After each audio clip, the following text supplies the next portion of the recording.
दिनांक 30 सितंबर 2021 थाना खुर्जा देहात क्षेत्र के गांव किर्रा में अंजलि नामक 16 वर्षीय एक छात्रा की उस समय हत्या कर दी गई जब दोपहर के समय घर से ट्यूशन जाने के लिए निकली थी। जैसे ही छात्रा क्रीड़ास्थल के पास गांव किर्रा संपर्क मार्ग पर पहुंची तो पहले से घात लगाकर खड़े अज्ञात युवक द्वारा उसका रास्ता रोक लिया तथा उसकी हत्या कर शव को गड्ढे में डालकर फरार हो गया। इस हत्याकांड का शीघ्र खुलासा करने के लिए वरिष्ठ पुलिस अधीक्षक ने अपर पुलिस अधीक्षक ग्रामीण श्री बजरंग बली चौरसिया एवं अपर पुलिस अधीक्षक अपराध श्री कमलेश बहादुर के कुशल निर्देशन व क्षेत्राधिकारी खुर्जा श्री संग्राम सिंह व प्रभारी निरीक्षक खुर्जा देहात श्रीमती अरुणा रॉय के कुशल पर्यवेक्षण में स्वॉट टीम सहित 6 अलग अलग टीमें गठित कर अपराधियों को शीघ्र पकड़ने के लिए लगाया गया। उक्त प्रकरण की गहनता से विवेचना करने पर ज्ञात हुआ दिनांक 30 सितंबर 2021 को दोपहर के समय घर से छात्रा ट्यूशन जाने के लिए निकली थी। जब वह क्रीड़ा स्थल के पास ग्राम किर्रा संपर्क मार्ग पर पहुंची तो पहले से घात लगाए 3 अभियुक्तों में से एक अभियुक्त सुनील द्वारा छात्रा से उसका मोबाइल नंबर मांगा गया तथा युवती को प्रपोज किया गया, जिसके विरोध में छात्रा द्वारा सुनील को थप्पड़ मार दिया था। इसी बात पर अभियुक्त सुनील द्वारा उसके साथ मारपीट की गई तथा उसको धक्का दे दिया, जिससे युवती का सिर सड़क पर पड़े पत्थर से टकरा गया। सिर में चोट आने के कारण उसकी मृत्यु हो गई थी। अभियुक्त सुनील द्वारा छात्रा के सिर में चोट लग जाने के उपरांत उसका गला भी दबाया गया। छात्रा की मृत्यु हो जाने के बाद तीनों अभियुक्तों ने मिलकर उसके शव को गड्ढे में फेंककर अलग अलग दिशाओं में फरार हो गए थे। गिरफ्तार अभियुक्त सुनील, पवन व इकबाल अपचारी, जिसकी उम्र 15 वर्ष 3 माह।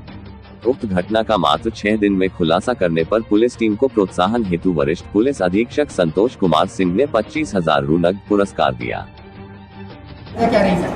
ये दिनांक 30/9/21 को दोपहर में लगभग 1 से 1:30 के बीच में थाना खुर्जा देहात के किर्रा गांव में एक 16 वर्षीय लड़की जो ट्यूशन पढ़ने जा रही थी, उसकी गांव की ही सीमा में सड़क के किनारे शव मिला था, गड्ढे में सड़क के बिल्कुल किनारे।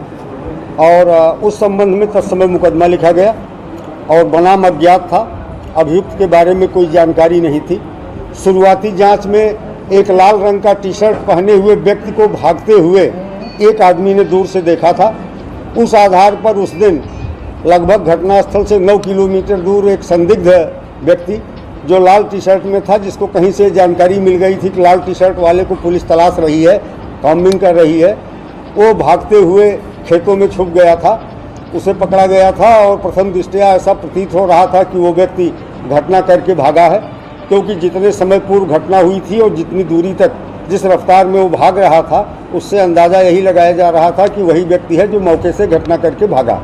लेकिन प्राथमिक जांच में ही हम लोगों को ये लग गया कि ये व्यक्ति निर्दोष है, भांग का नशेड़ी था और उसको कहीं से जानकारी हो गई थी कि लाल टी शर्ट वाले को पुलिस तलाश रही है।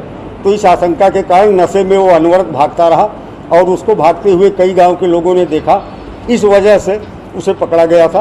लेकिन हम लोग किसी भी परिस्थिति में किसी निर्दोष व्यक्ति को इतने गंभीर अपराध में जेल नहीं जाने देना था, इसलिए उसे जेल नहीं भेजा गया, उसे होल्ड कर लिया गया। और हमारी स्वाट टीम सुधीर त्यागी इंस्पेक्टर और अखिलेश गौड़ के नेतृत्व में लगातार प्रयास करती रही। इस प्रयास के क्रम में ये 3 अभियुक्त गिरफ्तार किए गए हैं जो उसी गाँव के हैं। इनमें से एक लड़का सुनील जो अनुसूचित जाति का है, यह उस लड़की के घर के बगल में ही रहता है। इसका पहले से हल्का अफेयर उस लड़की के साथ था, लेकिन बीच में वो टूट गया था। अपने 2 अन्य साथियों, एक पवन है, तीसरा बाल अपचारी है, इसलिए उसका नाम लेना उचित नहीं है। इन तीनों के साथ हाईवे पे खड़े होकर के लड़की के आने का इंतज़ार कर रहे थे और जब लड़की गांव से चलती हुई दिखाई पड़ी तो ये हाईवे से नीचे उतर करके और रास्ते में पहुँचे। इनमें से इनका एक साथी लगभग 20 मीटर आगे चला गया, दूसरा 20 मीटर पीछे था। इस उद्देश्य से आगे पीछे थे कि अगर कोई आता हुआ दिखाई पड़े तो सूचित कर सके। इस मुख्य अभियुक्त सुनील ने लड़की को प्रपोज किया, लड़की ने इसे थप्पड़ मारा। इसके बाद दोनों में मारपीट शुरू हो गई। इसके द्वारा थप्पड़ मारने और धक्का देने के क्रम में लड़की नीचे गिरी। वहाँ पत्थर का एक बड़ा टुकड़ा था जो उसके सिर पर बाईं तरफ लगा, जिसकी वजह से हेड इंजरी के कारण उसकी मौत हुई। इसके बाद इन तीनों ने मिल करके उसके शव को नीचे गड्ढे में छुपाया और ये तीनों 3 दिशा में भाग गए। इनमें जो देखिए MTV भारत जज्बा।